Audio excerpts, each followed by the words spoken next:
Hey friends, tonight we step quietly into the shadowed halls of a medieval castle, not to see knights or feasts, but to explore something quieter, colder, and far more unsettling. This isn't about battles or glory, it's about what it meant to sleep through the night when no one stood watch, when doors creaked unchecked and silence could mean danger. Before we settle in, tap like and subscribe only if this kind of deep, eerie history speaks to you. And drop a comment with where you're listening from and what time it is there. Now dim the lights, let the hum of your room surround you, and let's drift back in time together. The Lord who trusted high walls over watchful eyes. Imagine yourself seated within the stillness of a great stone hall. The torches burn low, casting long shadows across cold flagstones. Beyond the thick oaken doors lies the night, quiet, windless, wrapped in the illusion of safety. High above, battlements loom against the sky, proud and unmoving.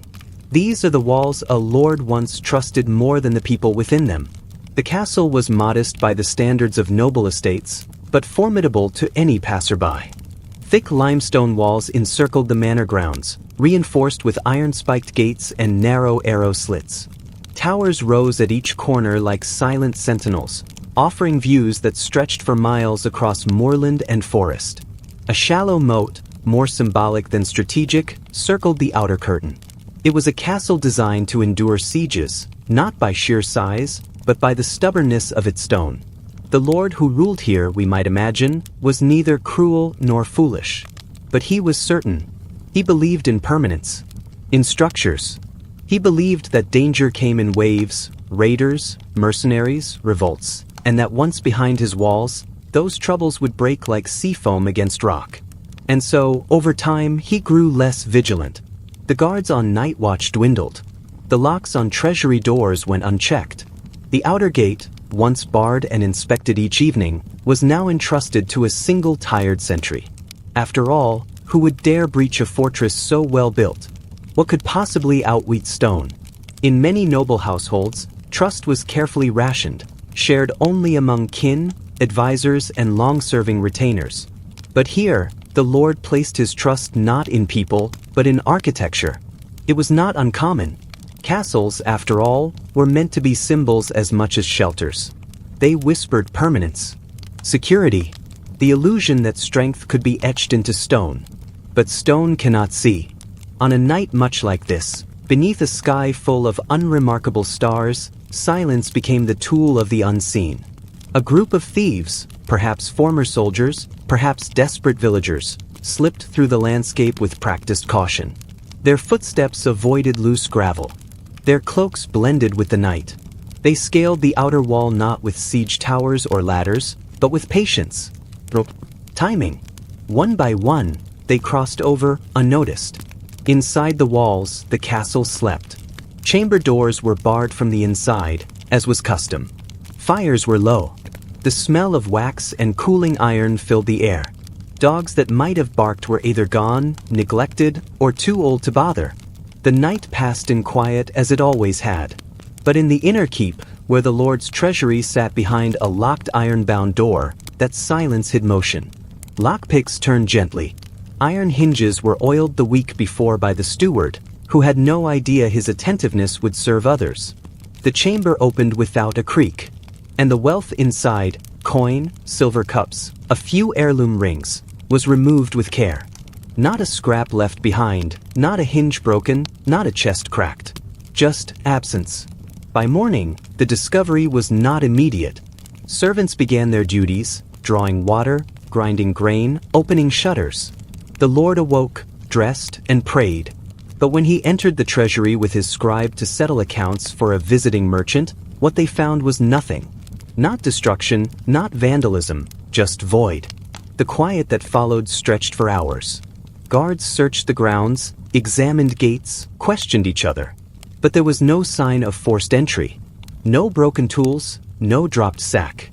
The castle had been entered not with violence, but with understanding of rhythm, routine, and overconfidence. This kind of event wasn't unique. Throughout medieval Europe, there were numerous instances where castles fell not by siege but by neglect. Trusted servants sometimes turned. Overlooked doors remained unlocked.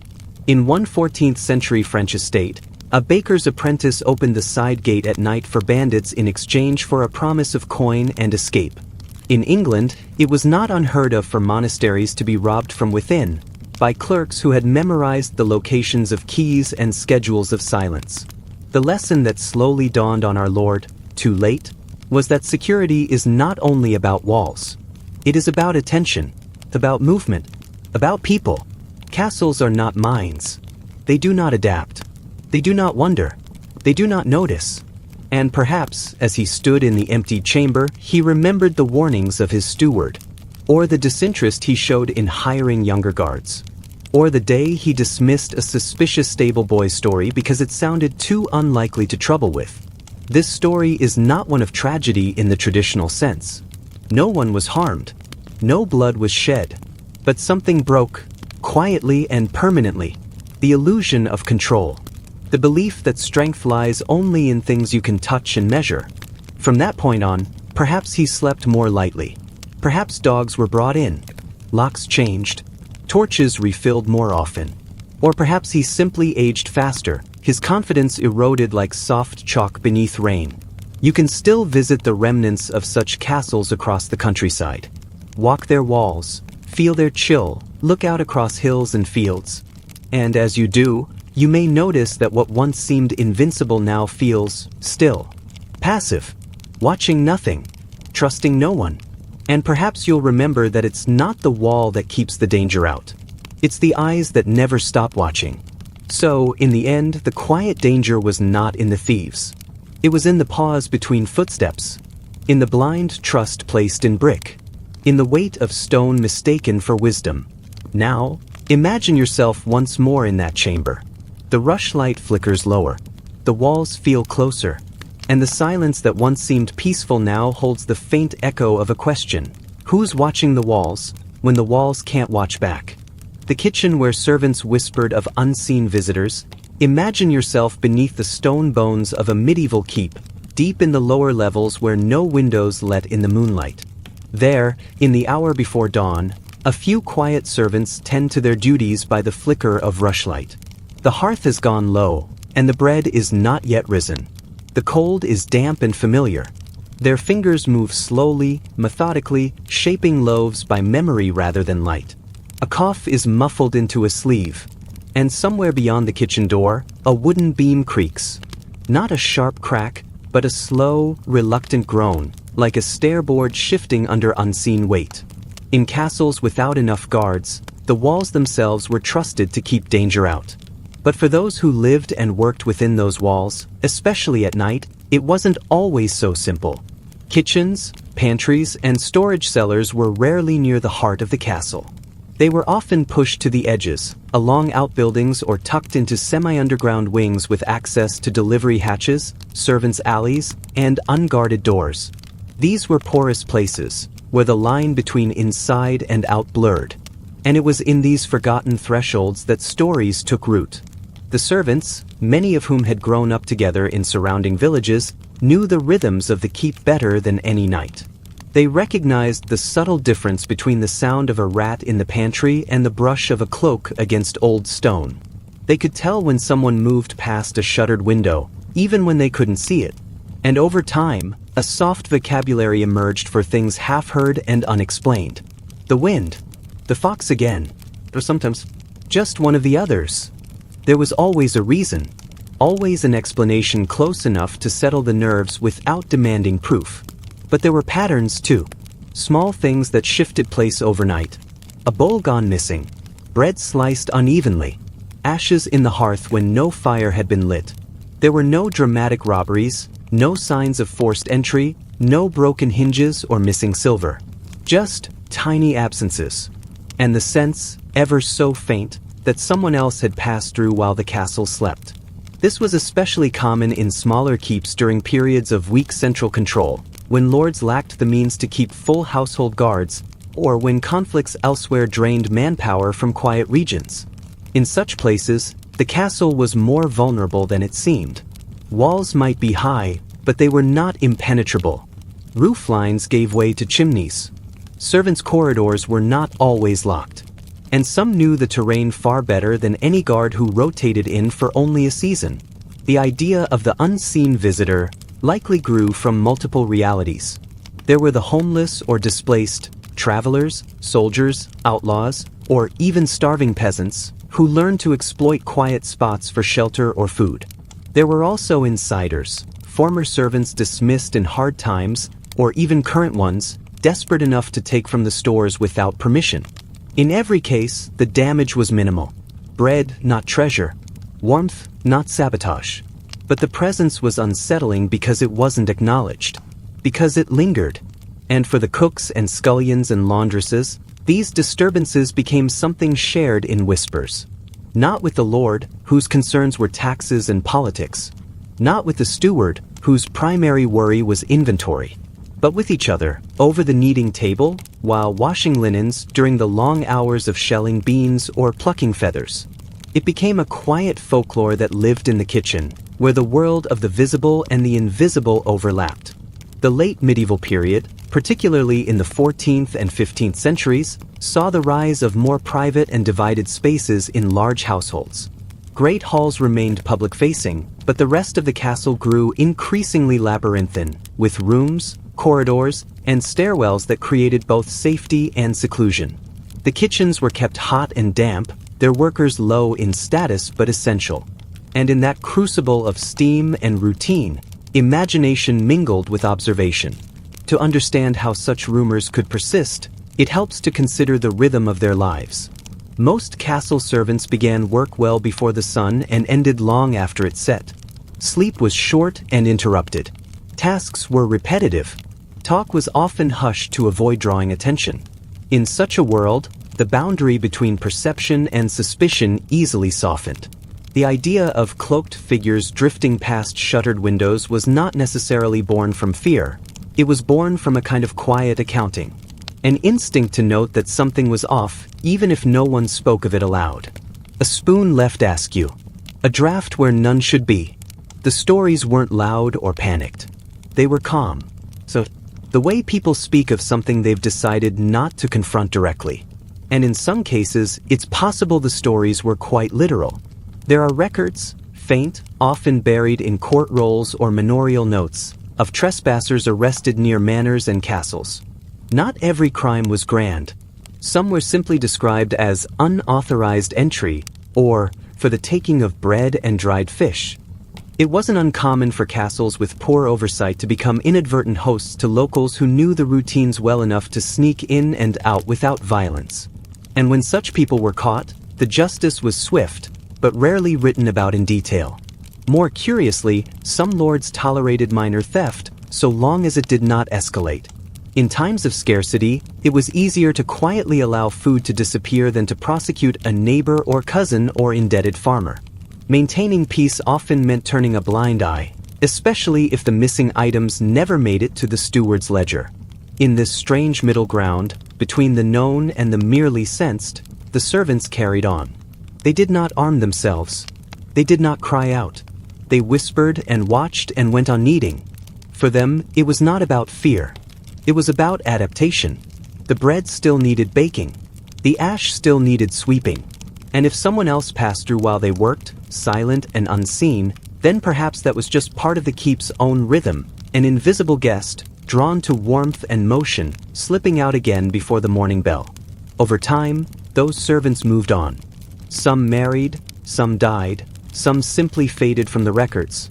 But their stories lingered, not in grand histories, but in the gaps between them, in the quiet corners of old kitchens, where no one looks too closely, in the hush between footsteps on cold stone. And sometimes, when a shutter claps in the wind, and the fire burns lower than expected, someone still mutters that it's just one of the others. The ones who never left. The day when a sleeping household lost all its livestock. Imagine yourself in the hushed hours before dawn, beneath the weight of a sky so dark it pressed gently against the thatched rooftops of a sleeping manor. The castle's outer bailey was still. Its walls, high and seemingly impenetrable, loomed like silent guardians. But they were only stone, and stone does not hear. Stone does not stir when trouble moves softly on the earth. This was no grand royal seat, but a modest fortified household in the rural marchlands of 13th century England. A holding passed down through generations of minor nobility. The walls were serviceable but not staffed nightly, the gates barred but left uninspected until daybreak. Most of the men-at-arms had returned to their own homes by eventide, and the steward had long since retired. Within the keep, a few candles still smoldered in pools of wax, their light absorbed by thick oak beams. A gentle draught stirred rushes on the floor. And in the stables, tucked against the inside of the curtain wall, oxen huffed in sleep, sheep bleated softly in their slumbering pens. The rhythm of this household, like many in its time, revolved around animals. They were not just possessions, they were life. The oxen plowed the fields and turned the grain mill. The sheep gave wool and meat. Even in a time before strict economic accounting, the value of livestock was counted in food, fuel, clothing, and trade. To lose even one creature was cause for alarm. To lose them all was something else entirely. When the sun rose that morning, it did so slowly, peering over a horizon veiled in mist. It cast a gray light across the damp cobbles of the courtyard. One of the dairymaids, rising before the rest, stepped outside to fetch water. She noticed at once how quiet it was. Too quiet. The soft, habitual chorus of barnyard breath, the shuffle of hooves, the early calls of sheep, was absent. At the stables, the doors hung ajar. No sign of forced entry. No broken wood, no scattered tools. But the stalls were empty. Every stall. Gone were the oxen, the horses, the goats, the sheep. Even the hens in the coop, which had been secured with iron latches the night before, were no longer there. It was not until the steward arrived, rubbing sleep from his eyes and gripping his ledger, that the magnitude of the loss became clear. There had been no barking from the dogs. No clash of steel. No outcry. Whatever had happened quietly, calmly even. The earth bore the only witness. A trail of hoofprints leading outward through the morning fog, winding beyond the fields, down toward the stream and into the woods beyond. Practiced route, perhaps. A rehearsed one. In the medieval world, livestock theft was not uncommon. In some regions, it was almost its own economy. The borderlands between England and Scotland, for example, were notorious for reaver activity, bands of mounted thieves who specialized in taking cattle from sleeping farms and manors. These raids could be small or sweeping, and while some were acts of revenge or feuding, many were simply calculated theft. Fast horses, soft-footed men, and routes mapped by moonlight. What set this event apart wasn't its scale alone, but its silence. There had been no warning, no breach. Not even the scent of smoke or the clang of a gate hinge. This was a lesson in a different kind of vulnerability, one not solved by walls, but by awareness. In an age where so much depended on watching, a single night of lowered guard could change a family's fortunes for months, even years. As news of the loss spread, the household stirred into quiet panic. With no oxen to till the summer fields, planting would be delayed. Without sheep, wool revenues would plummet. A single animal could take seasons to replace. A full stock, never. Not without aid from a liege lord, or the crown, or the church, assuming they deemed the matter worth intervening in. In response, the lord of the manor, an aging man with a gammy knee and a thinning household guard, ordered new routines. Servants were posted in shifts. Dogs were leashed closer to the main keep. A bell was hung near the stables, meant to be rung at the slightest sign of trouble. Locks were checked nightly. Iron ones. The kind that clinked loudly when turned. Still, no culprit was ever found. No trace of the animals appeared in nearby markets. Some whispered it was the work of locals, jealous peasants from the next valley. Others blamed a traveling band of outlaws who had passed through weeks before, selling trinkets and sharpening blades. There was no proof, only hoofprints and silence. And so, life resumed, as it always did in such places. With a little less noise, a little less trust, and a slightly shorter winter store. The rhythm of the household adjusted. Lent came and went. A few new lambs were bought with borrowed silver. But the memory of that silent theft lingered, not just in ledgers and losses, but in the way doors were now shut tighter, voices lowered at night, and candles left burning just a little longer. In the centuries since, small rural households across Europe recorded similar stories. Some real, some perhaps embroidered with time. But they all carried the same quiet warning, that security was not only in weapons or wealth, but in vigilance. That a wall, no matter how high, could never replace a watchful eye. So when you think of medieval life, don't just picture the grand feasts or armored knights. Imagine also the quiet courtyard before dawn, the soft breath of oxen in the dark, the weight of unspoken worry, and the eerie emptiness of a morning when not even a single bleat remained. Because sometimes, the greatest loss comes not with battle cries or banners, but with silence. And silence in those days was not always peace. The noblewoman who slept with a key beneath her pillow, imagine yourself in a stone-walled bedchamber where the only warmth comes from the fading embers of a hearth and the faintest scent of lavender lingers in the air. Heavy wool curtains hang over the windows to block the chill, and a single rushlight flickers by the bedside. Beneath a layered woolen coverlet, a noblewoman sleeps, not in comfort, but in watchfulness. Beneath her cheek lies an iron key, cool and awkward against her skin. She cannot sleep deeply, not anymore. Her name has not survived the centuries. But her situation, particular, yet quietly common, reveals much about a world where nobility did not guarantee peace of mind. This was not a time of constant warfare or personal scandal. There had been no attack, no crime. But still, she felt it. A sense of unease that crept in once the guards were dismissed to cut household costs, once the loyal steward retired and his replacement arrived with a colder tone and fewer words. Something shifted, not in the world outside her window, but in the one just beyond her chamber door. In medieval estates, it was customary for women of status to retire to their own quarters at night, often separated from the main hall by multiple doors and passages. Their rooms were not only private but symbolically sacred, spaces where rank met vulnerability. At night, servants retreated. Candles were snuffed out. The sounds of footsteps in corridors faded until only the fire crackled and the wind hissed along the slits of the shutters. And in that hush, it was not uncommon for unease to grow teeth. The key she slept with was forged from blackened iron, worn smooth by years of use. It unlocked the single wooden door that separated her from the rest of the manor.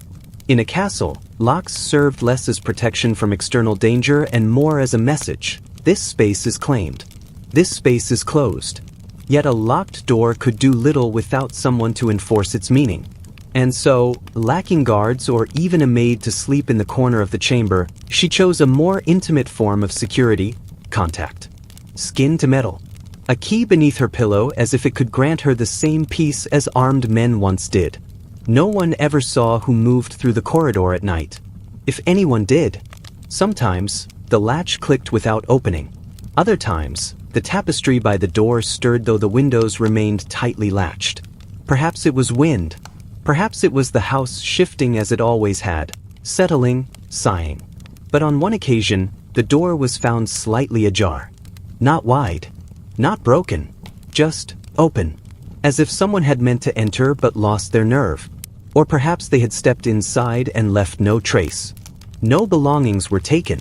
No jewelry disturbed. Only the sense that something, or someone, had passed through. In a medieval household, intrusion could take many forms. Theft, yes, but also silence. A letter moved.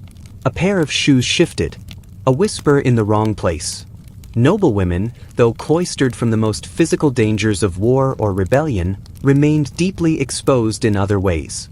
Their chambers were often the sites of political secrets, familial tension, and whispered coercion.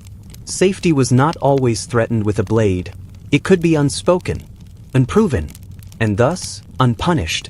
Still, the key remained beneath her pillow. Some nights, she clutched it in her palm until her fingers ached. Other nights, she merely rested her head above it, its presence a talisman. Not just of security, but of resistance. A small iron promise that no matter how silent her fear, it was not submission. Not yet. This behavior might seem peculiar to modern ears. But medieval records, letters, manuals, estate accounts, hint at such quiet acts of agency. There are mentions of women who refused to sleep without their maids in the room. Others who asked for locks to be changed, for hinges to be oiled to silence the night. A few, in court records, are noted to have installed hidden compartments for documents or small valuables known only to them. These details rarely form the main events of medieval history, but they shape the texture of it. The noblewoman's life during the day was likely ordinary for her station. She would have overseen the linen storage, consulted with the cook on supplies, perhaps written letters to distant family members or arranged dowries. She may have embroidered in the light from the arched window, listening to the gossip of passing servants. Her voice was likely soft but firm, used more to direct than to command. Her hands would be well kept but not idle. Custom demanded usefulness cloaked in grace. Yet all that poise unravels slightly in the small hours, when shadows stretch and time slows. There is something deeply human in her decision to sleep with a key beneath her pillow. Not just in fear of intrusion, but in understanding that vulnerability is not always visible. Sometimes, danger arrives not with force, but with implication. Not with violence, but with presence. What remains mysterious, and perhaps always will, is whether her fears were founded. Perhaps the door did open. Perhaps someone watched her sleep. Or perhaps it was only the wind, the house sighing in its joints, the woven tapestry stirred by nothing more than an invisible draft. And yet, she knew that nothing missing did not mean nothing was lost.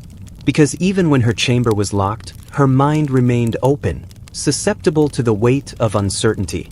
It is easy to forget, when imagining the lives of the noble and powerful, that their wealth did not grant them dominion over fear. That their luxuries, velvet gowns, silver basins, tapestries from the East, offered no insulation from dread that creeps quietly, patiently. A key under the pillow cannot guard against every danger, but it is something, a ritual, a choice. And so, she continued to sleep that way, night after night. The key pressing against linen, the draft beneath the door returning like a question. And though her name faded into dust, her gesture remained, a quiet symbol of a world where even the highest tower left room for doubt. A life locked not with certainty, but with hope. The chapel where sacred relics were stolen unheard. Imagine a small stone chapel tucked into the outer edge of a medieval monastery. Its walls are thick and cool, softened by centuries of candle smoke and the hushed murmur of prayer. You can hear the soft tick of wax dripping down iron candlesticks and the faint echo of wind against the leaded glass. The floor is worn smooth by the slow, deliberate footsteps of generations, monks, novices, pilgrims, each one entering with reverence, leaving only silence behind. At the center of the chapel, beneath a carved wooden baldachin, stood a reliquary. Modest by the standards of great cathedrals, yet sacred nonetheless. It housed a few fragments of bone, said to belong to a saint of minor renown, a martyr from the early church, whose name no longer stirred the hearts of kings but still brought a quiet strength to those who lived their lives in spiritual service. These were not treasures of gold or gems. Their value was measured in faith, not wealth. But that faith was real and powerful, and shaped the rhythm of the lives within these cloistered walls. The chapel was not guarded. It rarely had been. In some places, holy relics were fiercely protected with locked iron chests and armed stewards. But here, among a dwindling community of aging monks, the assumption was simple. No one would take what could not be sold, and even if they could, who would dare? But one night, during the long stretch between Compline and Matins, those silent hours meant for sleep or vigil, the reliquary was opened. No lock was broken. No doors forced. The wooden lid, lovingly polished over generations, was simply lifted. And by the time the monks gathered for early prayer, the sacred remains were gone. It was not chaos that followed. It was quiet. Deep, stunned quiet. The kind of silence that presses on the chest and tightens the throat.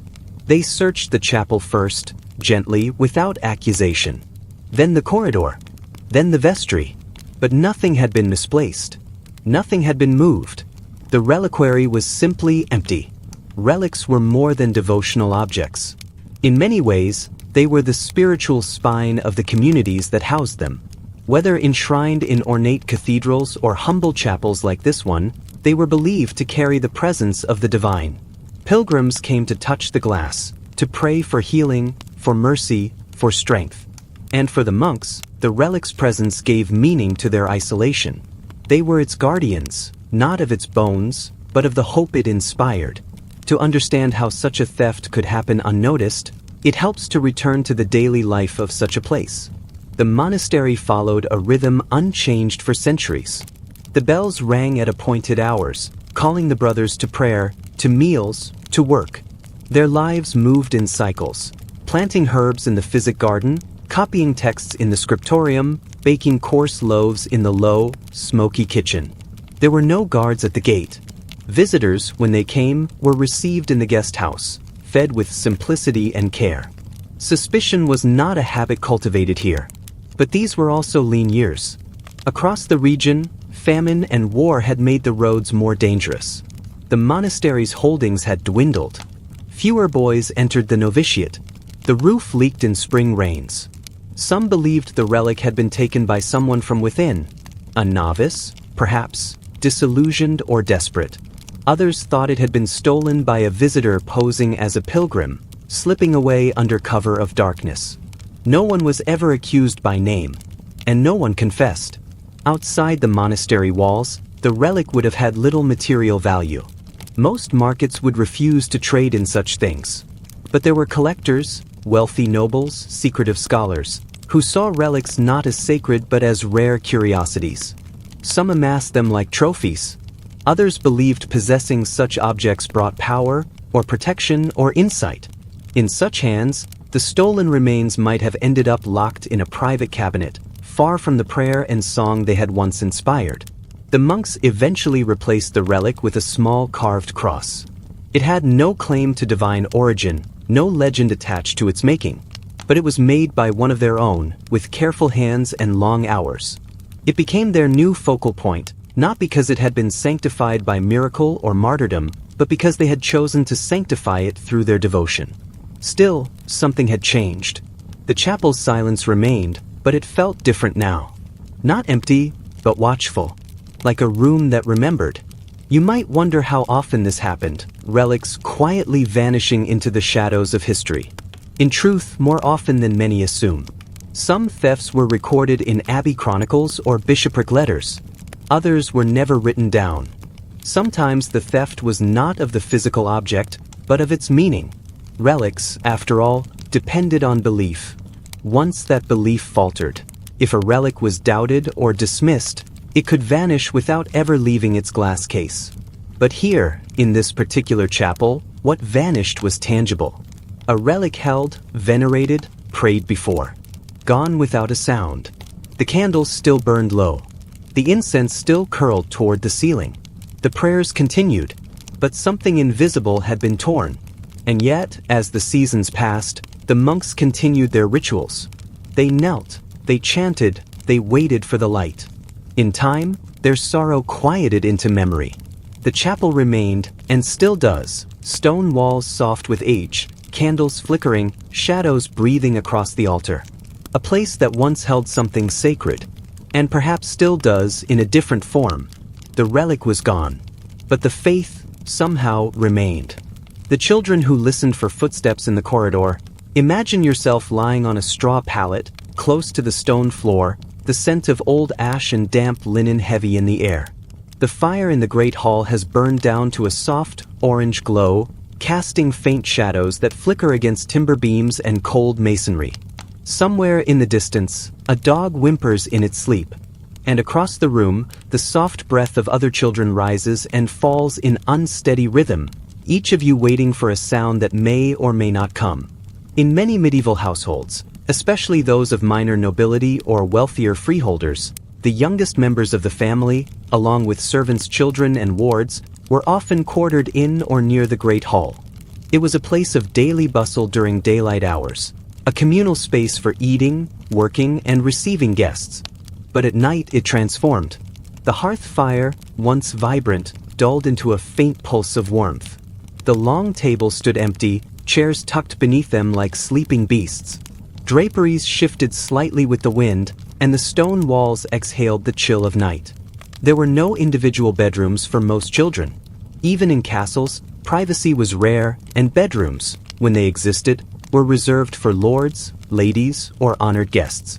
The rest of the household found sleep where there was space. Straw pallets were laid out, often side by side, with cloaks used as makeshift blankets. In some homes, a child might sleep near a parent or older sibling. In others, they were left in the care of a nursemaid or a fellow servant. Either way, the boundary between wakefulness and sleep was a vulnerable one. What made these nights uncertain wasn't just the cold or the hardness of the floor. It was the silence that filled the corridors. In wealthier households, night watchmen or sentries might pace the halls, softly marking time with their steps and muttered prayers. But in many manors, the guards were posted only at gates or towers. Inside the residence, it was expected that the thick stone walls, bolted doors, and sturdy construction were protection enough. Within, the house slept unattended. And so the children lay awake, attuned not to dreams but to the small creaks and shifts of the building. A rat scurrying in the rafters. A door swelling against its frame. The soft groan of old timber. These were the ordinary sounds of night in such places, but to a half-sleeping child, they could suggest something else. They whispered to one another, sometimes in hushed voices, sometimes only with a glance. Stories passed down from nursemaids or older cousins took on new shape in the dark. Tales of old spirits trapped in the stones. Of monks who wandered halls in silence, seeking books that had long since crumbled. Of wronged servants who returned at night to finish tasks they'd left undone in life. And always, the footsteps. The footsteps were the constant thread. A slow, padded rhythm heard beyond the wall. Or perhaps just above the ceiling. Or just behind the great oak door that no child would dare open after dusk. The footsteps might be nothing more than the house settling, or the late return of a household member. But in their minds, the children imagined other things: night visitors, quiet watchers, figures who slipped between rooms without candle or sound. Some of these fears were grounded in half-truths. Houses could be entered by thieves, even with locked gates. Fires could start in embers thought long extinguished. And in politically tense regions, a household might fall under threat without warning. But more often, what came in the night was far less dramatic and far more mundane. Servants on late errands, animals disturbed by weather, or the simply inexplicable shifts of an old building alive with age. Still, for a child in such a world, the night was not simply a period of rest. It was an unguarded passage. In the absence of adult protection, or even the illusion of it, the children developed their own rituals. Some would sleep facing the door, convinced it gave them an advantage. Others would press close together, finding safety in proximity. A few kept small items tucked beside them, a wooden cross, a piece of charcoal, or a button belonging to a parent, as if such objects held protective power. The older ones, perhaps 10 or 11, took on the role of storytellers or guardians, crafting tales not only to scare but to soothe. They would say things like, "If the footsteps pass you by 3 times without stopping, you're safe until morning." Or, "It's only a ghost if you feel no wind when it walks." These stories, whether comforting or terrifying, were a way of making sense of the night, of turning the uncertainty into pattern. And in truth, much of medieval life was shaped by uncertainty. Illness, famine, war, all were facts of life, but their arrival was often sudden and without warning. Adults learned to mask that uncertainty with routine, religion, and tradition. But children, still half-formed in their understanding, simply felt it. And at night, that feeling had nowhere to go but into the imagination. There is no record, of course, of specific children in specific halls who lay awake counting footsteps. But the pattern repeats across accounts of medieval domestic life. Manuscripts speak of large halls with multiple sleepers. Chroniclers note the presence of children in places of both comfort and vulnerability. And archaeological studies of manor sites show the telltale signs of communal sleeping areas, shared bedding, and multi-purpose rooms. You might imagine, then, that the morning brought not relief, but a quiet reset. The children would rise slowly, brushing hay from their sleeves, rejoining the rhythm of the day. They would help gather firewood, grind grain, or polish brassware, small tasks that grounded them in the ordinary after a night of shadow and whisper. The stories of the night would fade, or be half told with a smile over morning porridge. But when the sun fell again, and the house slipped once more into silence, the listening would begin anew. And so we remember not only the great halls and noble feasts of medieval life, but also the quiet corners, the cold stone floors, the shared glances, the breath held in the dark. These, too, were part of life, especially for the children who waited, wide-eyed, for footsteps that might never come, or that might arrive when no one else was awake to hear them.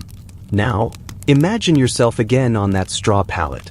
The firelight has dimmed to its last cinders.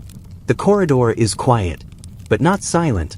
You strain your ears, not because you're afraid, but because you've learned that in places like this, footsteps are never just footsteps. They are memories. They are stories. And sometimes they are warnings passed down in whispers, just before sleep. The great hall left unwatched during a feast. Imagine yourself seated along a long wooden bench, the warmth of hundreds of candles flickering above, casting slow-moving shadows on tapestries that have hung for generations. The stone walls echo with low music, lutes and voices blending into a rhythm that, by now, feels like part of the building itself. Roasted meats scent the air, mingling with the subtler aromas of honeyed wine and hearth smoke. The hour is late, and the feast still roars. Tankards rise, laughter swells, and somewhere, a dog barks at nothing. It is in moments like this, when all eyes are turned to joy, and all ears dulled by song and drink, that castles become strangely vulnerable. That evening, the castle held no watch. There had been no warning, no reason to suspect danger. The roads were quiet. No armies marched, no raiders rumored nearby. It was a celebration day, perhaps the end of harvest, or a noble wedding, or simply a long-promised respite from labor. Even the steward allowed himself wine. The guards, dismissed early with meat in hand, had not questioned their fortune. No one imagined that the safety of the castle could vanish simply because attention wandered. But below, in the quiet bowels of the keep, where the torches had burned low and even the rats made little sound, someone else moved. The treasury room in a medieval castle was rarely as grand as legend would suggest. More often, it was a modest stone chamber, thick-walled and windowless, tucked into a secure inner corner of the structure. There were chests, some locked, others merely latched. Records etched in wax tablets or written in cramped Latin script. Coins counted, bagged, sealed, then counted again. Small ledgers noted transactions in careful hand. And, at least in theory, the door remained guarded day and night. But that night, no one stood watch. The door was closed, but not barred. We don't know who entered. The names are lost. No chronicler bothered to note the absence. Only that, by morning it was clear, the room had been emptied. Not destroyed. Not vandalized. Simply relieved of its wealth. The main chest, which held taxes collected from nearby tenants, coin, not kind, was gone. A smaller coffer of silver buttons and decorative pins was missing too. A bag of coin intended for hiring masons. A pouch of foreign currency kept for trade. All vanished. There were no bodies. No struggle. Not even a broken hinge. Only the absence. A quiet, surgical subtraction that left behind nothing but questions. By the time the feast ended, the candles had burned low and the fire in the hall was only glowing embers. Some guests had already found beds. Others had slumped, warm with drink, into corners. The Lord, flushed with wine and surrounded by kin, did not yet know. It was only in the silence of the following morning, when the steward descended, still smelling faintly of ale, to prepare payments for workers, that the realization came. And with it, the hollow weight of hindsight. The realization that no footsteps had echoed in the courtyard after sundown. That no lantern had been lit in the tower stair. That joy had made the castle blind. To understand how this could happen, we must leave the feast behind and consider how medieval security actually worked. Contrary to modern assumptions, most castles were not airtight fortresses. They were layered systems, relying not only on stone and iron, but on routine, familiarity, and social expectation. A locked gate was one defense. But just as important were the unwritten rhythms. Who belonged where, who passed by at what hour, who watched, and who simply noticed. During peacetime, these rhythms could slacken. A feast disrupted the pattern. Workers moved in strange shifts. Doors that were usually locked were propped open for convenience. Even kitchens were distracted, sending up extra dishes and allowing strangers in and out for supplies. A castle alive with music and noise becomes a strangely easy place to vanish. And not all intruders came from beyond the walls. Some may have been insiders, dismissed servants who remembered where keys were hung, stable hands who knew how to move without drawing attention, or even visitors, nobles or merchants, whose retinues included those quietly watching, mapping, waiting. In the chaos of a celebration, no one questioned unfamiliar faces. As long as they carried a tray or wore neutral clothing, they became part of the scenery. Medieval records often note theft, but seldom explain it. A few lines in a manorial roll. A lost account in the exchequer ledger. Phrases like funds mislaid or chest unaccounted for. Very rarely taken in the night. But such phrases were not just admissions. They were small confessions of vulnerability. For a lord to admit his household had been infiltrated was to admit failure. And so, the story became quiet. Spoken only in servant halls, remembered in rumor. After the theft, there was no public punishment, no gallows erected, no men dragged to justice. The loss was real, but the perpetrators vanished. Whether they fled that same night or stayed within the castle walls until the dust settled, we'll never know. What we do know is that the rhythms of the keep changed afterward. From then on, the steward insisted on nighttime patrols, even during feast days. Locks were checked twice. The treasury was moved deeper, behind heavier doors. Not out of panic, but from a learned caution. The lesson was not shouted. It was folded gently into protocol. And for those who worked below the high tables, servants, scribes, and minor clerks, it became a quiet tale. Shared, perhaps, by a low fire while rolling parchment or counting coins. The time the joy above blinded the eyes below. The night laughter rang so loudly that it drowned out the silence of hands taking what no one thought to guard. Castles remember such things. Not in words, but in changes to routine. In the way keys are kept closer. In the slight narrowing of a steward's gaze. In the decision, next feast, to leave 2 guards sober. Because once the last coin disappears, it's not the loss itself that lingers. It's the awareness of how easily it happened. The old steward who trusted luck over locks. Imagine yourself standing at the edge of a quiet manor just before dawn. The air is thick with dew, the kind that turns grass silver and makes wood swell in its frame. The birds are not yet singing. The walls of the household are still in shadow, waiting for the sun to rise. Inside the manor's stone walls, an old man stirs early, earlier than most. He is the steward, and for decades he has trusted that order alone could keep chaos at bay. His name has been forgotten, like so many who served from behind the curtain of history. But his role was once essential. In the medieval household, the steward was the linchpin, the one who balanced resources, monitored work, and ensured that everything ran smoothly. He knew how much barley was stored for winter, how many sheep grazed in the east meadow, and even how many candles could be burned each night without overspending. In his mind, a well-run household required no sword at the door. If everything was recorded, if the accounts were balanced and the stores were checked, then there would be no need to worry. And for many years, that was true. This manor, nestled in the wooded borderlands between 2 small towns, was not large enough to warrant full-time guards. Like many such holdings in the 14th century, its inhabitants relied more on routine than fortification. The outer wall was thick but low. The main gate was barred at night, and the villagers knew to stay within their homes after dusk. The steward, now aging, his knees stiff and his breath a little shorter, trusted that habit was protection enough. His ledgers were immaculate.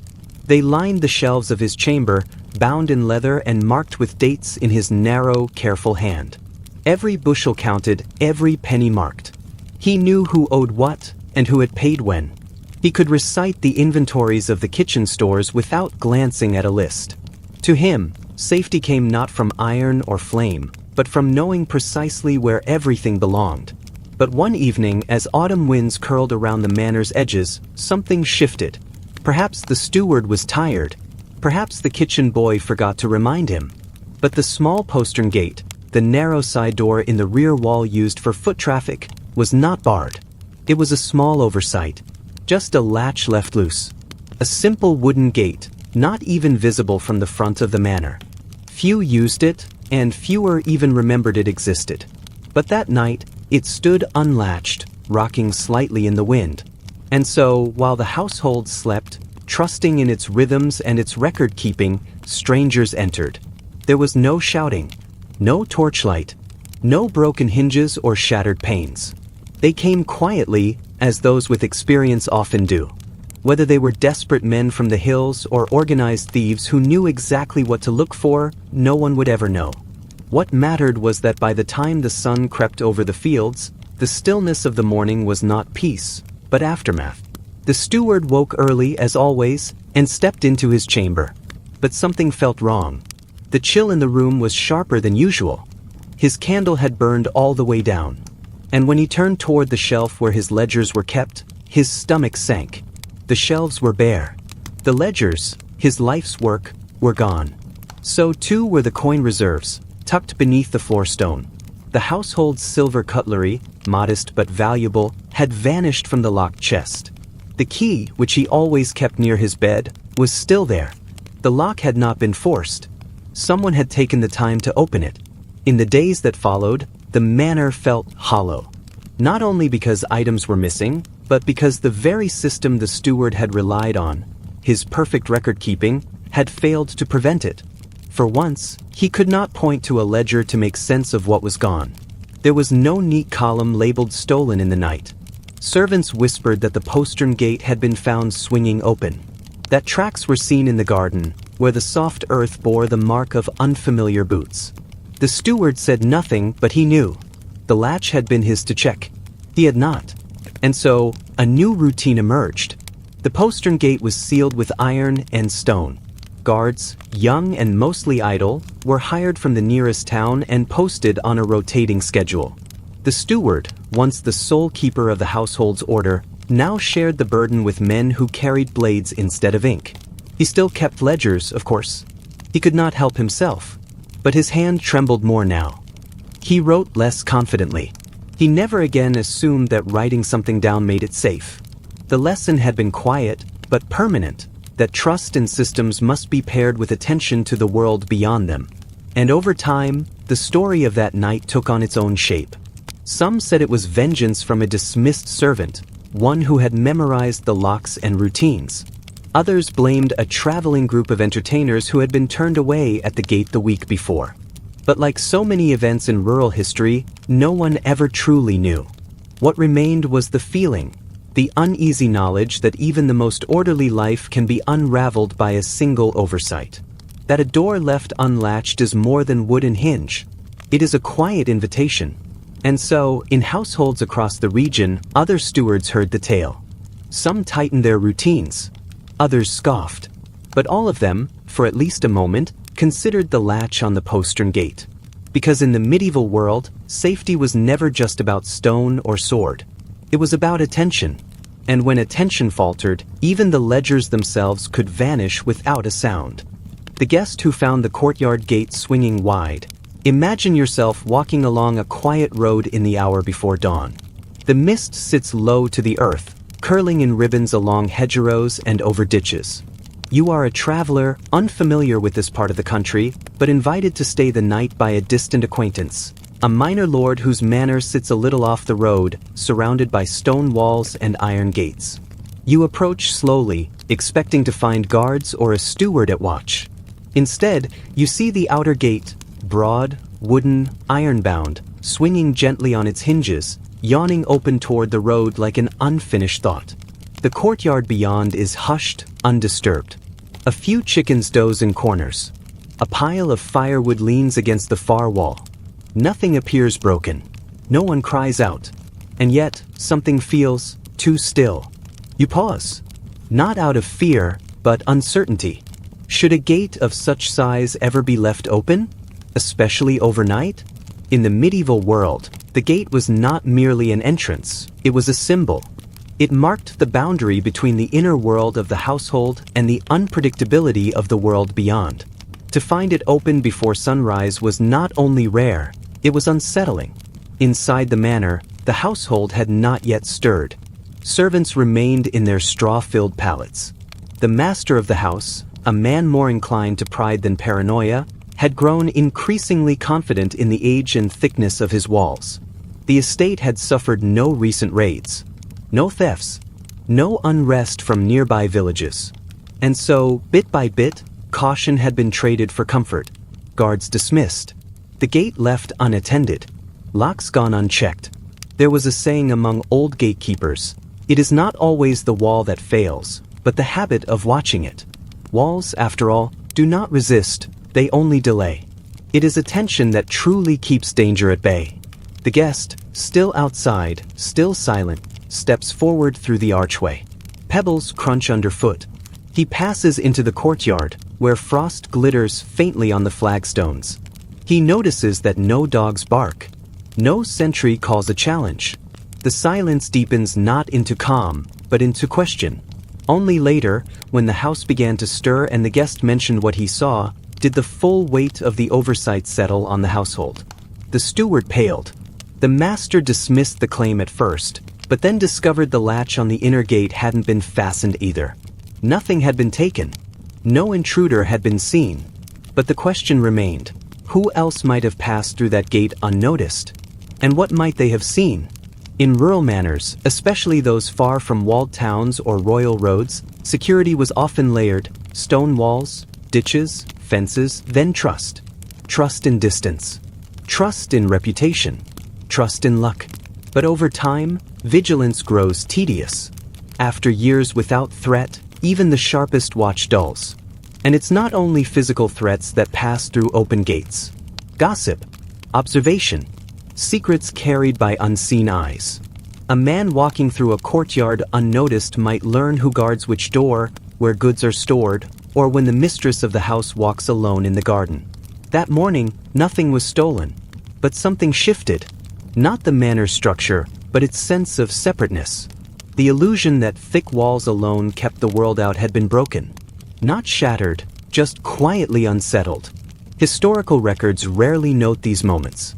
The gate left open. The chill in a visitor's spine. The small failures of routine. But they tell us more about medieval life than the grand battles or royal decrees. These households were not just economic units. They were fragile systems of habit, trust, and rhythm. A family might dine on silver, own a dozen fields, and host poets, and yet sleep behind an unlocked door simply because no one had remembered to turn the bolt. Stone walls, no matter how high, cannot sense intent. A gate will not question who enters. It merely swings or it doesn't. And so, the people within must become the keepers of their own boundaries, not just with weapons or rules, but with attentiveness. By midday, the gate had been checked, the latch oiled, and a boy assigned to watch it. Not a soldier, just a stable hand with a bell. It was not much, but it was something. Enough, perhaps, to restore the rhythm of safety. Enough to remind the household that security is not a state, but a practice. The guest never spoke of the open gate again. He stayed the night, departed at dawn the next day, and disappeared into his own quiet chapter of history.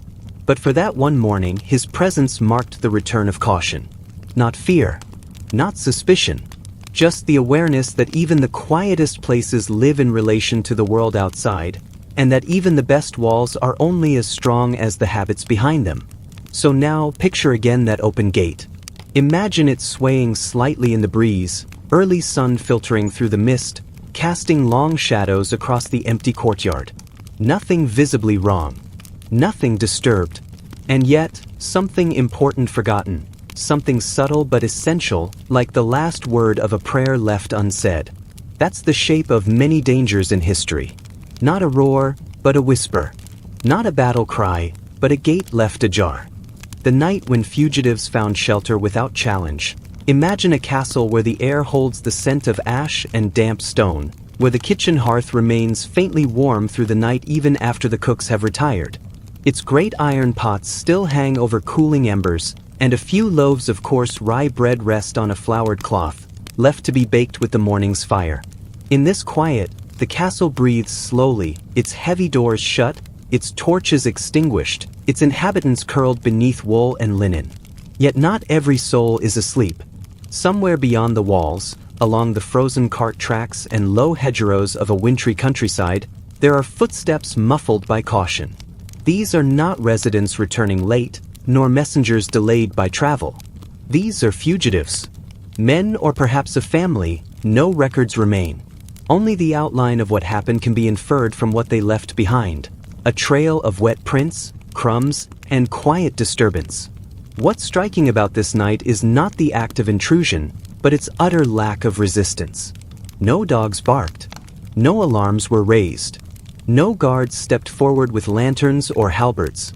The castle, for all its stone might, did not resist. Its doors were not locked. Its servants did not stir. And so, without challenge, the fugitives entered. Not through a grand gate, but a side door, the one that led to the kitchen, where the smell of stale broth and singed flour still lingered in the air. Medieval castles, for all their associations with defense and authority, were often surprisingly porous. Especially in times of economic strain or relative peace, the night watch might consist of a single sleepy porter, or none at all. A kitchen door might be left unlatched to vent the day's smoke. A hallway might remain unlit, simply because oil was too dear to waste on darkness. These gaps in vigilance were not always signs of carelessness. They were often practical. A household could not be kept in a state of alert without exhausting its people and its stores. So, the walls did the work of looking strong, while the people inside learned to live quietly behind them. It was during such a night, unspectacular in every other way, that these fugitives found shelter. They did not plunder. There was no overturned chest, no missing silver, no bloodshed. Instead, they left signs of temporary habitation. A few crumbs on the flagstone. A dry heel of bread taken from the cooling rack. A kettle nudged slightly off its hook. And near the hearth, an impression in the dust where someone had sat with their back to the fire, seeking warmth. At dawn, the kitchen servants were the first to notice. Not a theft, but a story written in details. The footprints, still damp, revealed more than movement. They showed hesitation, pauses at doors, turns near stairwells, a retreat from the direction of the Lord's chamber. These were not bold intruders. They were weary, deliberate, careful. They had found shelter, not conquest. There was no known pursuit that followed. No local records mention a manhunt, nor any punishment for negligence among the staff. It is possible the castle's steward simply chose not to report the incident beyond the walls. Or perhaps the Lord, upon hearing of it, gave no order for inquiry. In a world saturated with conflict, hunger, and unrest, such a quiet visitation may have seemed almost forgivable. For most medieval people, justice was not an abstract ideal. It was local, personal, often inconsistent. A fugitive might be a thief, or a wrongly accused tenant, a runaway servant, or someone caught in a feud between lords. The line between criminal and victim could be murky. And so, sometimes even the powerful looked away. Within the daily rhythm of castle life, the night kitchen was a space of practical magic. It was the only room in the castle that never truly slept. Coals had to be preserved, dough had to rise, broth had to steep. It was a place of sense and silence, of half-light and half-wakefulness. And so it made sense. If there were a place in the whole fortress where a desperate soul might rest unseen, it would be here. The story endures not because of its drama, but because of its subtlety. Because of what it reveals about vulnerability, of both people and places. The thickest walls could not hear a footfall. A single unlatched door could undo 100 stones. And in the end, those who slipped in did no harm but left a faint impression of their humanity in flour dust and ember glow. It's easy to imagine how, in the quiet hours that followed, the kitchen servants whispered about the night visitors. Not in fear, but in quiet speculation. would come. Where had they gone? What were they running from? The answers never arrived. Only the memory of footprints, leading in and then away. And so the day resumed. The bread was baked. The pot scrubbed. The fire fed. The rhythm of life reasserted itself. But now the kitchen felt slightly different. As if it too had held its breath once, and now exhaled. Nothing was ever taken, but something lingered. A reminder that not all intrusions are loud, not all danger wears armor, and not all who pass through a castle do so with permission or ill intent. Sometimes the night simply opens its hand and lets someone hide. The chamberlain who sealed the doors but not the windows. Imagine yourself in a quiet chamber just above the orchard, where the scent of apples still lingers even in the damp air of approaching rain. The shutters are open. Not wide, but enough to let the breeze stir the drapery, enough to catch the sound of branches brushing stone. This was a room meant for peace, for contemplation, a place above the concerns of the ground below. And perhaps that is why it was overlooked. In the daily rhythm of a medieval household, few roles carried more constant pressure than that of the chamberlain. More than a mere servant, the chamberlain managed both intimacy and logistics, attending to the lord's private quarters, guarding access, and ensuring that everything within the walls remained in proper order. Bedding, finances, ceremonial arrangements, all fell under his quiet control. And yet, for all his precision and loyalty, one oversight can echo louder than 100 duties performed well. In this case, the oversight was not a matter of laziness or arrogance, but of assumptions. Assumptions about what was vulnerable and what was not. The chamberlain had ordered the main doors barred and reinforced, as was custom during times of uncertainty. The outer gate had been double-checked. The treasury sealed. Servants accounted for. Sentries placed. But in the upper chamber, the one overlooking the orchard, he had left the windows unbarred. It was, after all, a second-story room. No obvious handholds. No ladder. No threat. But storms changed the rules. That evening, wind and rain swept across the landscape. The trees writhed and bent. The sound of branches cracking masked all other noise. And within that natural cover, a group of intruders made their way across the orchard, cloaked, cold, and patient. It is believed they used the gnarled branches of an old apple tree as their ladder, scaling the rough stone wall with soaked gloves and quiet intent. Inside the manor, the storm lulled the household into false security. Fires crackled. Doors rattled in their frames. The servants whispered of flooding roads and broken carts. And upstairs, the unbarred windows yielded to quiet hands. They entered without damage. Without violence. Just presence. The accounts, what few remain, tell us that they took little. A locked casket. A few personal items. They passed through 2 chambers and then vanished, leaving behind no broken locks, no footprints, only the faint scent of damp earth and cold metal. No one awoke. No cries were heard. By morning, it was as if the storm had passed through the house itself. It's easy to imagine the confusion at dawn. The half-empty drawer. The curtains slightly askew. The realization that someone had been there. Not a raider. Not a soldier. But someone who had passed between silence and shadow with intention. And that, perhaps, was the deeper wound. The physical losses were minor. Nothing irreplaceable. But the sense of safety, of private space untouched by strangers, was altered.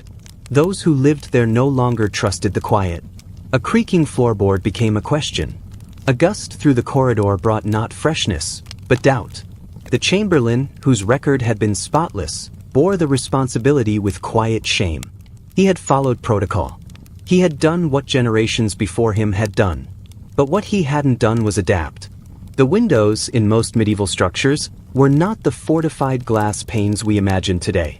In many homes, they were simple slits, covered with oiled parchment or left open entirely in warmer months. In wealthier manors, shutters could be closed at night, but iron bars were rare and usually reserved for ground floor openings or treasury rooms. Second-story windows were presumed secure by height alone. This assumption was not entirely unreasonable.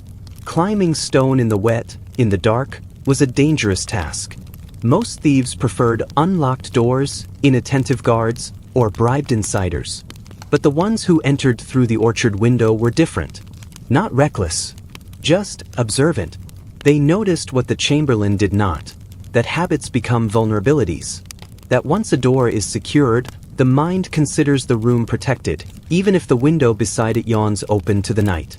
There is a broader truth here, one that medieval households understood too late, and one that applies across eras. Security is not only about force. It is about awareness. It is not enough to seal the obvious entry. One must also consider what has been forgotten. The shutters that swell and stick in summer. The servants stare and used since winter. The orchard tree that's grown a little taller each year. In some ways, the household did recover. Locks were changed. A carpenter was hired to reinforce shutters with iron pins. Servants were retrained. But the memory of the breach never quite faded. It became a story passed down in cautionary tones. Not shouted, but whispered. "Remember the window room," they would say. "Storms are not always what they seem." And the Chamberlain, for all his continued service, was changed. He no longer relied on habit. He walked the rooms himself, touching each bolt, testing each hinge. He placed pebbles on the sills to check if they were disturbed by morning. He asked questions that no one had thought to ask. Imagine him now, later in life, standing at that same window as the orchard bends beneath another storm. This time, the shutters are bolted shut. A candle flickers beside him. And in his eyes is not fear, but understanding. Because once a place is entered by shadow, it is never quite the same again. Even if nothing is taken. Even if no harm is done. The real loss is the illusion, that belief that what lies within walls and under roofs belongs only to us. So as the storm passes and the fire burns low, imagine yourself in that room once more. Not as a victim. Not as a thief. Just as a watcher. Listening to the rain against the glassless windows. Knowing that silence can enter as easily as sound, and that security is often a matter of what we forget to fear. And that sometimes, the window is more dangerous than the door. The family who trusted the hounds to keep watch. Imagine a manor at the edge of dense woodland, where the mist settles low across the fields each morning, softening the sharp lines of fences and rooftops. The house stands quiet but sturdy, timber-framed and roofed in weather-darkened thatch, surrounded by its outbuildings and the habits of rural life. Chickens stir under coops, hooves echo dully in the earth, and in the stillness before dawn, only one sound continues without fail, the breathing of hounds curled near the hearth. This was a household without guards. Not a grand estate with men-at-arms posted at each gate, but a well-off farming family, perhaps minor gentry, who lived beyond the jurisdiction of stone castles and busy towns. Their security came from familiarity, from routine, from the keen ears of dogs that had lived among them for years. The family trusted the hounds. The dogs, large and watchful, were not pets in the modern sense. They were part of the household's rhythm. At dusk, they patrolled the courtyard without being asked. At midnight, they barked at foxes slipping too close to the henhouse. At sunrise, they stretched, yawned, and waited near the cookhouse for scraps. Their loyalty wasn't dramatic. It was dependable. And over time, the family came to believe it would be enough. There were no locks on the inner doors. Only bars across the outer gates, and those rarely secured in summer. The manor sat close to no main road. Visitors were known by name. Even when news of unrest traveled from the towns, of bands of deserters or wandering thieves, the household remained calm. What threat could go unnoticed with such ears listening? And yet, one night, they slept through the silence. We don't know the precise date or names. This was the sort of event that rarely made it into chronicles. But from manorial records and oral traditions, we can reconstruct the shape of such a night. It was likely warm. The kind of night when shutters were left open and the air smelled faintly of cut grass and hay. The family retired later than usual. A feast, perhaps, or visitors. The servants withdrew, candles burned low, and the hounds lay down, as they always did, near the central hearth. But nothing stirred them. Not when the latch was lifted on the storeroom. Not when the small coffer near the hearth was opened. Not even when footsteps passed through the open-air hallway, quiet but deliberate. The dogs did not growl. They did not rise. And by the time dawn touched the tops of the trees, the intruders were gone. What was taken was not dramatic. No blood was shed. No buildings burned. But the effects were clear. The smaller chest of coin, used for paying seasonal workers, had vanished. Several tools, hard to replace and expensive, were missing from the shed. Even salted meat from the smokehouse had disappeared. The hounds had seen nothing. The household awoke not to violence, but to confusion. Bread was baked. Fires were stoked. But someone, perhaps the steward or eldest son, noticed first. The lockbox was open. The tools were gone. The dogs, stretching lazily, seemed unaware anything had passed by at all. It's tempting to think of this as failure. But in truth, it reflects something deeper, the danger of routine mistaken for vigilance. In medieval rural life, dogs were essential. Beyond their companionship, they served real functions: herding, hunting, guarding. They were trained, but rarely in the formal sense. Their reliability came from repetition, not from commands. They knew their space. They knew their people. And most of all, they knew what was normal. That was precisely the problem. The intruders must have known the rhythm. They came not as loud threats, but as quiet exceptions. Their movements slow, familiar. Perhaps they had watched the household for days, or perhaps they had once been part of it. A former worker, a dismissed hand, someone who knew which hound barked and which one merely watched. Someone who knew how to avoid making noise that mattered. It's easy to underestimate how vulnerable a home becomes when its defenses rely on habit. Locks rust. Routines dull the senses.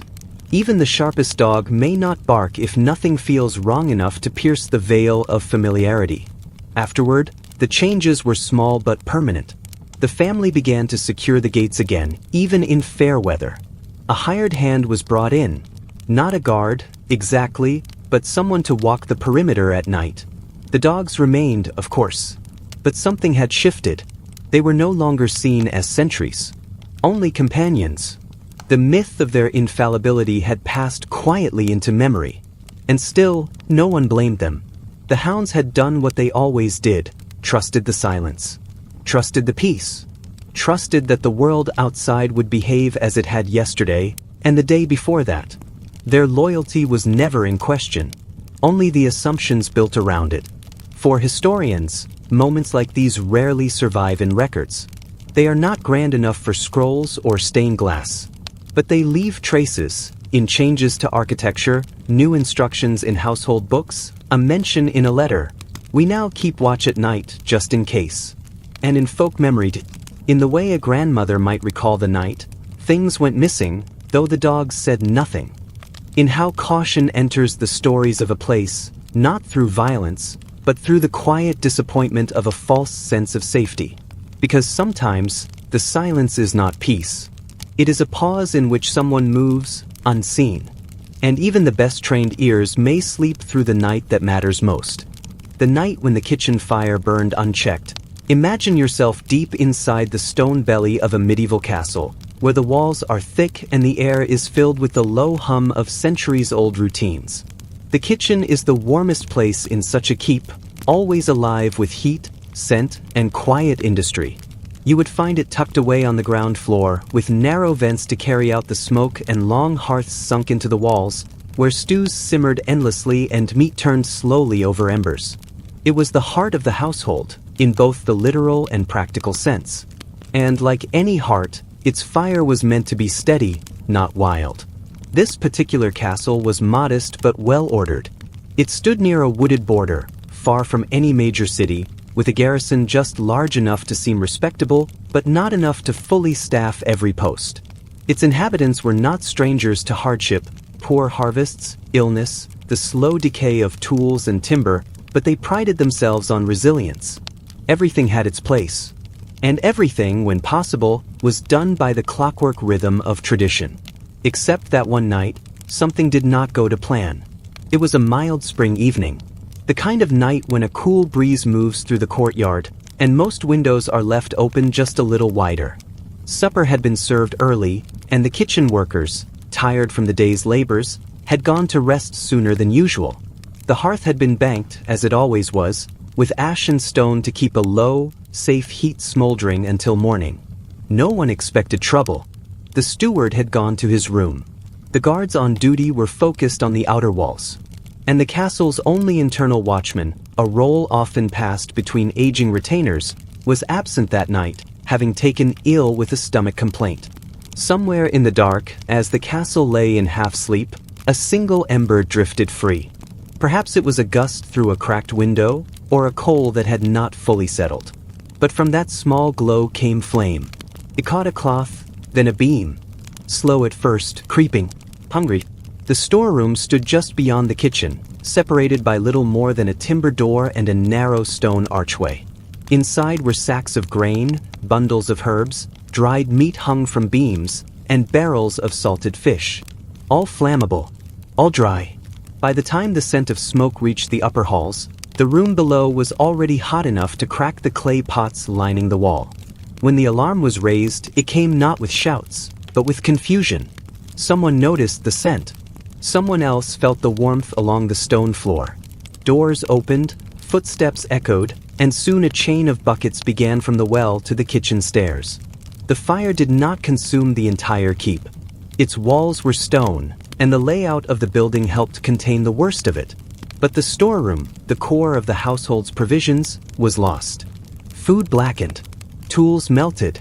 Even the small iron lockbox where the kitchen's silver tally tokens were kept warped and fell open, its contents fused together. In the days that followed, life resumed as it always did. The fire had spared the upper floors. No one was injured, but the loss of the storeroom meant that rations had to be halved. The kitchen functioned in borrowed space. And the memory of that ember, so small, so overlooked, cast a long shadow. At first, the household treated it as misfortune. A regrettable accident, born of chance and poor timing. The steward issued orders. The hearth was to be watched until full ash each night. Extra guards were rotated inside the walls. Even the nearby villagers, who sometimes brought herbs and milk to trade, were kept at arm's length until suspicions cooled. But then, stories began to whisper through the lower halls. A scullery boy remembered seeing someone near the kitchen late, long after the others had gone to sleep. A cook recalled that one of the dried meat barrels had been unlatched earlier that day, though she was sure it had been secured before. And an older serving woman claimed she had seen a figure in the garden, just beyond the kitchen window, moments before the smoke began. The steward, an orderly man by nature, dismissed these tales. Fire, he said, was always eager to grow. All it needed was a single moment of carelessness. A cloth hung too close. A breeze through an open door. And yet, even he began to wonder. In that age, fire was both a tool and a threat. It warmed, cooked, purified, and destroyed. A gift, but never tame. Every medieval household knew this. But when accidents became patterns, people looked for intention. Was it a disgruntled worker? A traveler turned thief? Or something more superstitious? An omen, perhaps? Nothing was ever proven. No culprit was found. But the gate to the kitchen was reinforced. The door to the storeroom rebuilt in stone. And a permanent watchman was appointed, no longer passed between the elderly, but paid and trained to stay awake. Over time, the fire became just another story. A caution told to kitchen boys and girls as they swept embers from the hearth. A reminder that even routine, especially routine, can be dangerous when left unattended. And so, when you think of medieval danger, don't think only of swords or war. Imagine instead the quiet spark beneath the cauldron, the ember caught in straw, the moment just before someone notices smoke. In a world lit only by flame, safety depended not only on walls and gates, but on someone watching the fire. Because in the end, it wasn't just the storeroom that burned. It was the illusion that order alone could protect against chaos. And the memory of that night lingered, not in scars or ruins, but in the way every cook, from that day forward, glanced twice at the hearth before retiring to sleep. The sleeping ward where every lock was tested. Imagine yourself walking slowly down a corridor where the stone walls still hold the chill of the night. The air is still, touched only by the distant murmur of a fire guttering in its grate. Candles have burned low in their iron sconces, dripping into puddles of wax. Everyone in the manor has gone to sleep, or so it is assumed. This is the sleeping ward, a row of small, private chambers arranged along the upper passage of a country estate. Each one holds a bed, a chest, perhaps a basin of water. Inside, their occupants sleep, some soundly, others half-aware, listening to the old timbers creak in their familiar way. But what none of them hear is this: the faint pressure of fingers on latches, the subtle push of doors not yet tried, the test of each lock, one after another, in quiet succession. It is not a violent act. There is no breakage, no shouts, no torchlight thrown across the walls. Just the simple act of trying and moving on. Most doors hold firm. Some give slightly but are bolted from within. And just one opens. In the morning, it's not chaos that wakes the household, but quiet confusion. A single chamber shows signs of having been disturbed. The door was left slightly ajar. The chest has been emptied. Not ransacked, just opened and left bare. A small purse missing. A ring. A writing box once used for correspondence. The sheets are rumpled as if someone sat upon the bed, but no one remembers hearing footsteps. And yet, someone had walked the length of that corridor, testing every lock until one yielded. This is not a tale of robbery in the usual sense. What was taken was minor. What was revealed was larger. That curiosity, patience, and the absence of vigilance are enough to make a household vulnerable. In many late medieval manors, especially those not built as full fortresses, the sleeping quarters were organized more for convenience than defense. Security often depended not on armed guards, but on habit. Doors locked by custom, chests bolted by routine. The assumption that no one would move about after hours, especially not with ill intent. But assumptions age poorly in the dark. Estate records from the period are largely silent on such occurrences. Rarely would a noble family document a failure of internal security. And yet, the patterns appear. In a missing object here, a shifted ledger entry there. Sometimes, just a change in behavior. Locks installed where none had been before, a maid moved to sleep near the stairwell, a rule that doors must be bolted each night without exception. The physical locks of the period were simple but symbolic. Large keys, often carried on a belt or chain. Wrought iron latches, hand-fitted to wood that swelled and shrank with the weather. These locks did not promise unbreakable security. They were gestures, signals that a boundary existed. That behind this door, someone had claimed safety. The unknown visitor may have been a stranger who slipped in through an unbarred gate. Or perhaps a member of the household, someone overlooked, moving with practiced steps. History does not preserve that part of the story. What it does preserve, in fragments, is the aftermath, the subtle tightening of routine, the quiet realization that it is not always force that causes loss, but attention left undone. For many, the idea of security in the past conjures images of moats and drawbridges, towers and sentries. But more often, it relied on people remembering to turn the key, to test the latch, to close the shutters. Forgetting, even once, could change everything. In this particular sleeping ward, most had remembered. Most but not all. And that was enough. By midday, word had spread. The steward walked the hall, inspecting each bolt and hinge. A carpenter was summoned to refit the disturbed door. Servants whispered, trading theories.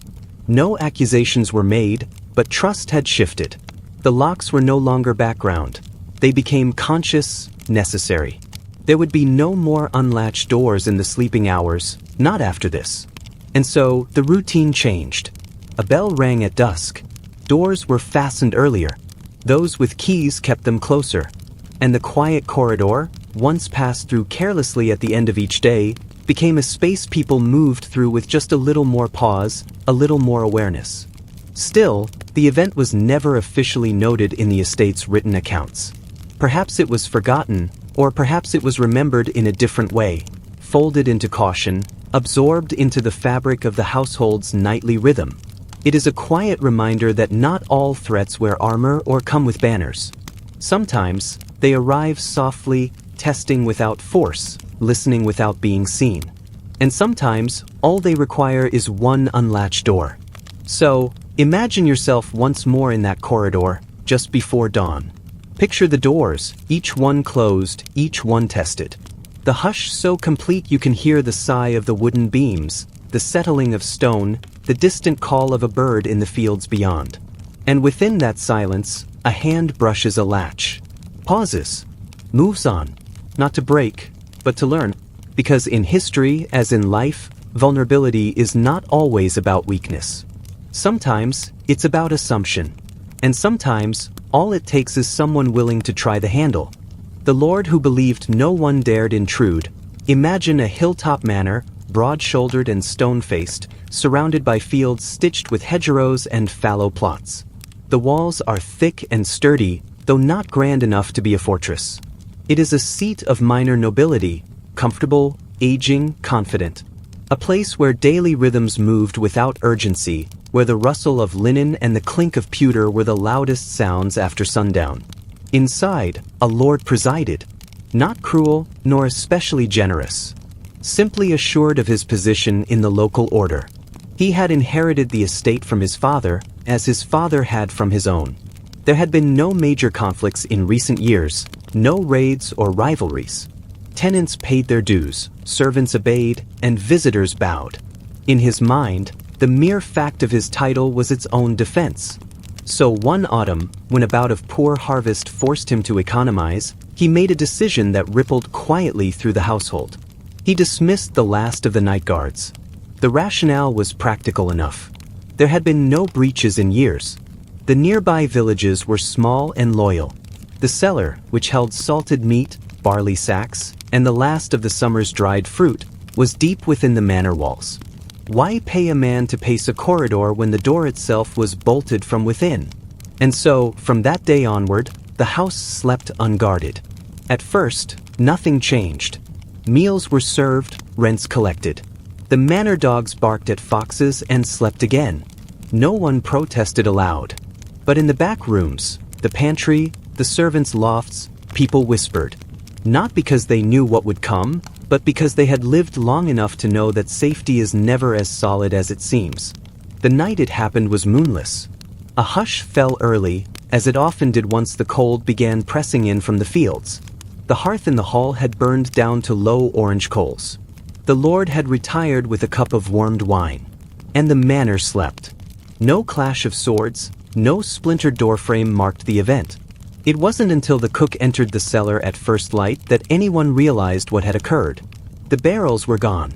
The sacks sliced open and emptied. The racks of drying herbs pulled down. Even the salted hams, which had hung from iron hooks, had vanished.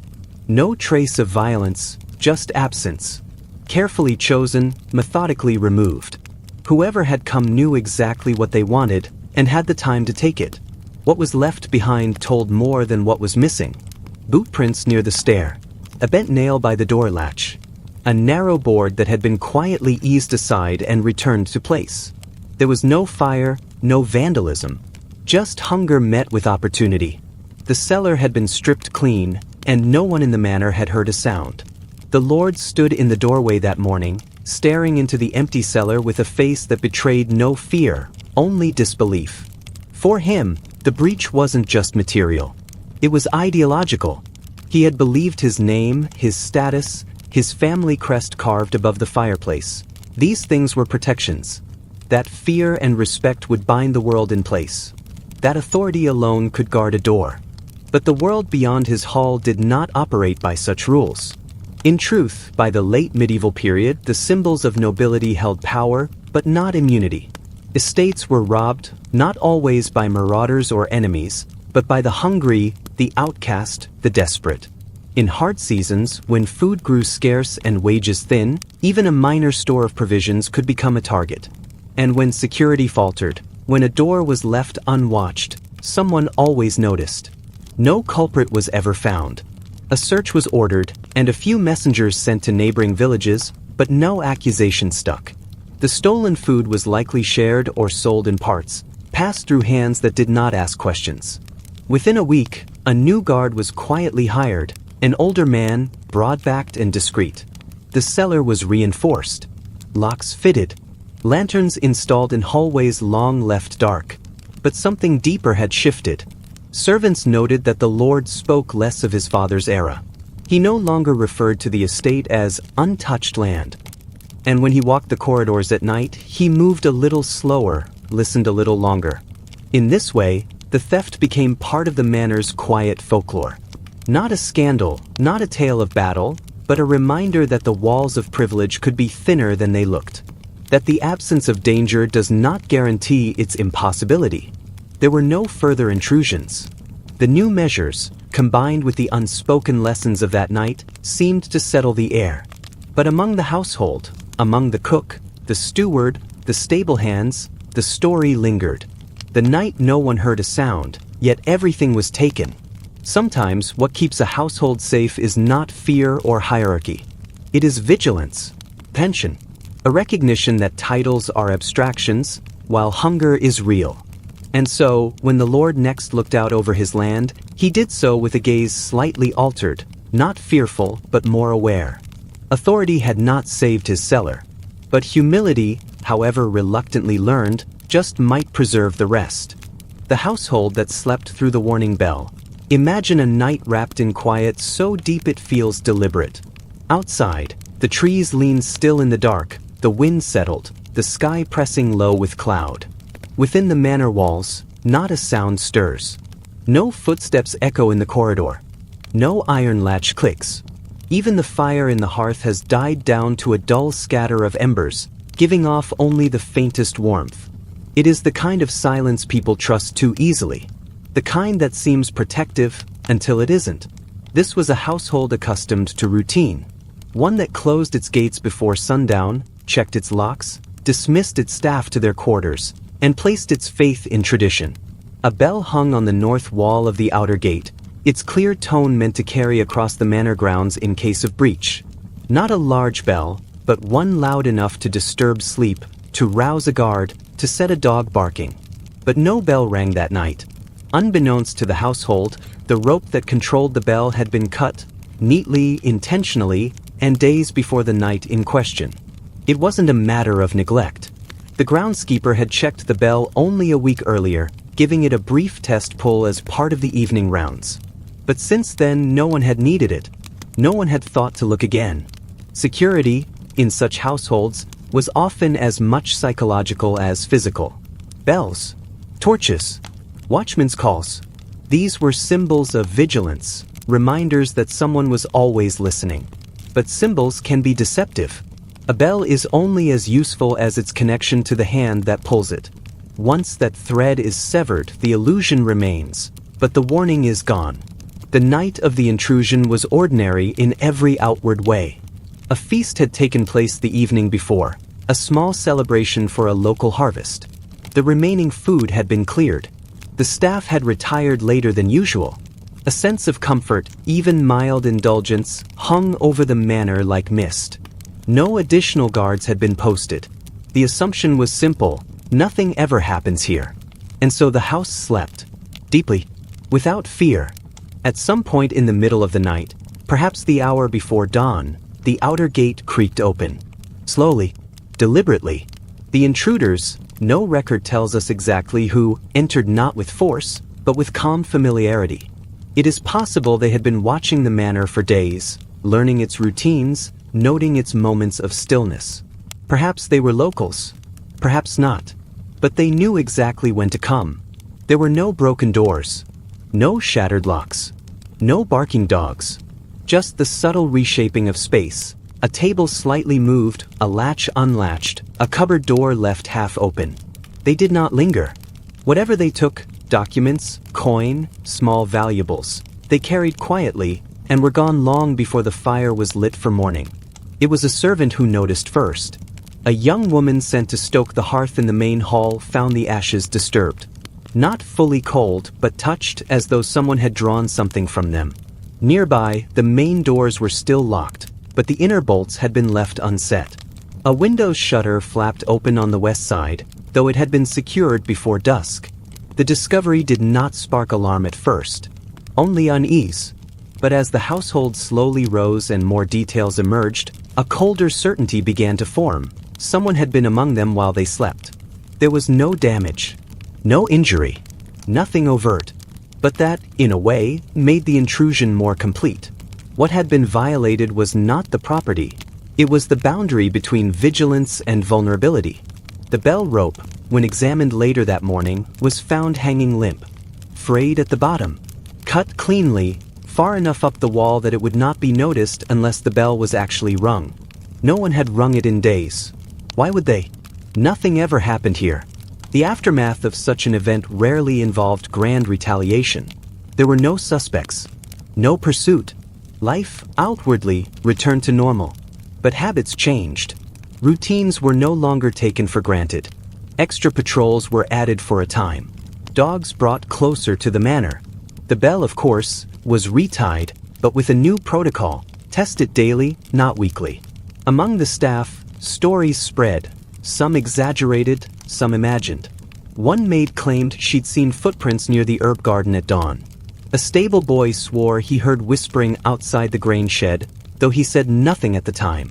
These may have been fabrications, or they may have been small truths, unnoticed until hindsight colored them with suspicion. What remains significant, though, is the feeling that settled in the house.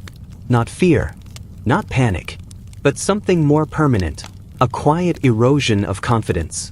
4 days afterward, some servants hesitated before entering dark rooms. Candles were left burning longer. Doors that had never been locked before were bolted nightly.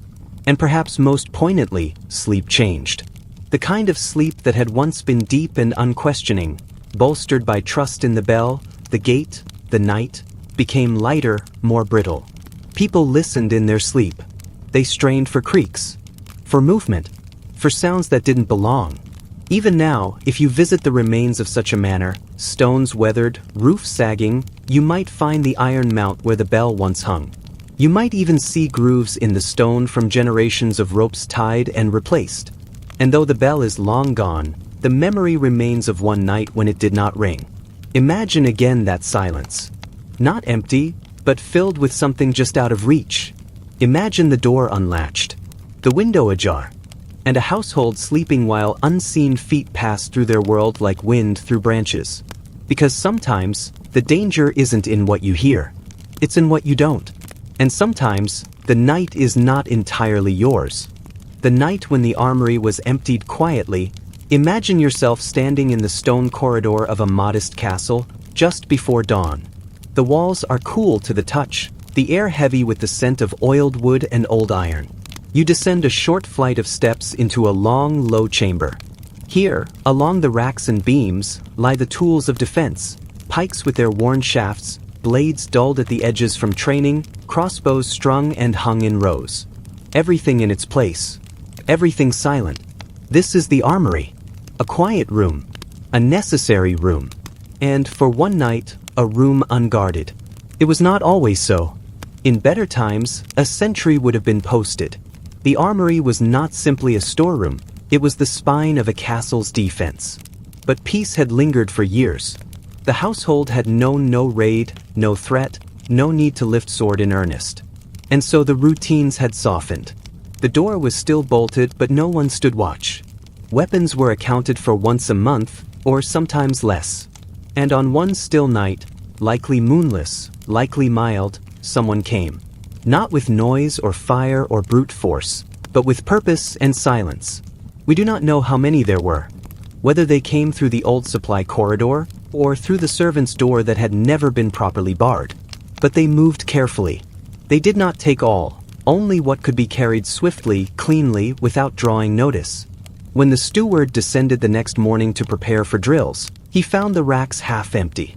Some pikes gone. Several swords, one with a worn leather hilt that had belonged to a household guard now long gone. Even a few helms. None of the armory's outer doors had been forced. No keys were missing. But the room was changed. The air felt different. The absence was sharp. Not loud, but deep. For a castle, to lose its weapons was more than inconvenience. It was a soft breach, a quiet exposure of weakness. The people within the walls remained safe, for now. But the sense of safety had shifted. To understand this fully, we must consider how armories functioned in practice. Not just in warfare, but in daily rhythm. In most medieval keeps, especially those of moderate wealth, the armory was not a heavily fortified vault. It was a storeroom near the training yard or close to the garrison's quarters. Weapons were expensive but not rare. Many were reused for decades, passed down, repaired. The inventory was often modest. A few dozen polearms, half as many swords, a scattering of shields. Chainmail hung from beams, heavier than it looked. Bows were rarely stored there. They were too sensitive to damp and often kept elsewhere. More importantly, the armory was not always locked in the way we imagine. Trust was common between stewards, sergeants, and the rhythm of peace. Doors were secured, but not sealed like treasuries. After all, who would take up arms in a time without war? But quiet times create blind spots. The intruders didn't come for gold. They didn't need to. Weapons, once taken, could be sold or traded far from their origin. Or used. A sword is silent until drawn. A helm holds no mark of its owner. These objects vanish cleanly into the world once they leave the keep. Perhaps it was an outside band, one that had watched for weeks, waiting for the night the guard failed to circle back. Or perhaps it was someone within, familiar with the lock's stiffness and the way the latch clicked slightly louder in the cold. We don't know if suspicion followed. In many such cases, blame hovered but never landed. The steward might have been questioned, a stable boy dismissed. But without names, without noise, the story faded into caution. It left behind not arrests, but adjustments. From that point on, someone was always posted again. The bolts were checked at sundown. New logs were kept. A second key issued, but only to the captain of the guard. The armory, once overlooked, became central again. Not because of what it had held, but because of what it had lost. And in the minds of those who lived there, something shifted. It was a quiet mistrust, not of people, but of assumptions. The belief that peace protects itself, that a weapon unused will remain untouched, that steel, when set in rows, defends a place by its very presence. But presence is not enough. What this story teaches is not the drama of battle, but the soft weight of absence. The realization on a cold morning that the things meant to shield you have been taken, and that the taking was not loud, not chaotic, but patient. Measured. In some ways, these stories are the most unsettling, not for their violence, but for their precision. They leave no scars on the walls, only a missing sword, a gap on the rack, a silence in the routine. And so the armory remained, half-filled but deeply changed. New weapons would be acquired in time, of course. New chains forged. But something had been learned. That defense is not a room. It is attention. And once attention falters, even iron can vanish like smoke. The castle that slept while rivals moved the boundary stones. Imagine yourself in a castle nestled at the edge of cultivated land, where farmland meets forest and stone walls rise not for grandeur but for practicality. This was not the seat of a king, nor a mighty fortress bristling with battlements. It was a manorial stronghold, built to oversee grain stores, collect rents, and mark presence in a contested patch of countryside.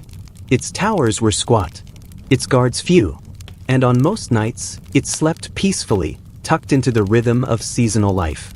But one night, as candles guttered and pallets were filled with the weight of sleep, something moved beyond the light of its walls. Not soldiers, not fire, but something quieter and in some ways more permanent. Just outside the manor's legal domain, men crept under moonless skies. They carried no blades, wore no armor, only cloaks, muffled boots, and tools for digging. Their work was slow, deliberate, and oddly patient. They were moving stones. Not random ones, but boundary markers, weather-worn slabs of granite placed generations before, inscribed with faded symbols that declared, in no uncertain terms, whose land began where. The practice of marking land with stones goes far back into medieval custom. In an age when maps were rare and literacy rarer still, these physical markers were a kind of language. Their placement had the weight of law, often confirmed by sworn testimony, royal writ, or church recognition. But they were also vulnerable, because land, unlike goods or gold, cannot be locked away. The castle's lord, an aging man with inherited titles but dwindling influence, had long assumed his lands were secure. They stretched from the river bend to the northern hedgerow, and from the south ridge to the low pasture. He had walked them in youth, ridden them in middle age, and now reviewed them from windows, trusting reports more than his own eyes. He was not alone in his confidence. The steward handled tallies. The reeve saw to the fields. The villagers worked what they had always worked. No one noticed the subtle shift, an acre here, a pasture there. After all, the hedges still grew. The fields were still plowed. What changed was invisible, until it wasn't. It took months for the loss to be recognized. A dispute arose over grazing rights, common land that two neighboring manors suddenly claimed as their own. The tenants argued. The reeve returned shaking his head. And when the lord rode out at last to see the land himself, something felt off. The stones were in the wrong places. Not wildly so, just a few feet in one direction. But multiplied over several boundaries, the difference was measurable. A whole strip of woodland. A slope once used for sheep. A corner of the stream that fed the mill pond. Gone, all by virtue of stone. And here lay the brilliance of the theft. It was quiet, bloodless. There was no breach of walls, no siege, no smoke. Just a calm rearrangement of the physical terms of ownership. The old stones, removed by torchlight and resettled with care, told a new story. And unless the original positions could be proven, which in this case they could not, it was the new alignment that stood. The castle's wall had not failed. Its guards had not fallen asleep. But the idea of protection had faltered. Because in medieval society, land was as much about memory and presence as about paperwork. And if presence drifted, so too could borders. There were attempts to restore the boundary, of course. Witnesses were gathered. An old charcoal burner swore he remembered the original line. A friar produced a decades-old document referencing the woodland in question. But the neighboring lord, younger and more ambitious, had also prepared. He had testimony. He had his own charter. And more importantly, he now had tenants working the land in dispute. In the eyes of the law, occupation often meant ownership, particularly if no one had objected in time. The case went nowhere. Quietly, the diminished lands were accepted. The maps, such as they were redrawn. And the castle remained standing, unchanged in its structure but slightly smaller in its reach. From then on, new rituals took root. The steward was made to walk the boundaries each month. Tenants were instructed to report any change, no matter how minor. New stones were set deeper, marked more visibly. And a record, this time written and sealed, was stored with the local abbey, far from meddling hands. But the lesson lingered, that in a world built of customs and claims, theft did not always wear a blade. Sometimes it wore gloves. Sometimes it moved slowly in silence while the household slept. And so, when you imagine the threats to a medieval lord's domain, don't think only of bandits or rivals with swords. Think also of those who understood how much power lay in knowing when no one was looking. Because even in a world of walls and watchmen, what mattered most was what lay just beyond the torchlight, and who was quietly reshaping the land beneath it. The winter night when all lamps were snuffed, imagine a night where the cold presses against the walls like a tide, and the wind moves with such force it sounds like distant voices carried from across the moor. Now picture the outer corridors of a manor house, stone-paved, drafty, lined with iron sconces every dozen paces. And in each one, a lantern, trimmed at dusk, lit by a servant's hand, flickering quietly behind glass panes to mark the edge of warmth and safety. This was how households pushed back against the dark. Not with floodlights or alarms, but with a rhythm of light, an unspoken agreement between flame and architecture. Light meant presence. Light meant someone was watching. And so, when the flames went out, unnoticed, one by one, the darkness did not just return. It crept. On this winter night, the household slept deeply, as people often did when the cold settles into their bones. The fire in the hall had burned low, and servants had retreated early to their pallets, drawn close in shared quarters. Even the dogs in the stables did not stir. But someone did. They moved without sound, or at least without enough sound to matter. Whoever they were, strangers or perhaps someone more familiar, they understood the manor's layout. They walked its edge rather than its center, and at each sconce they paused.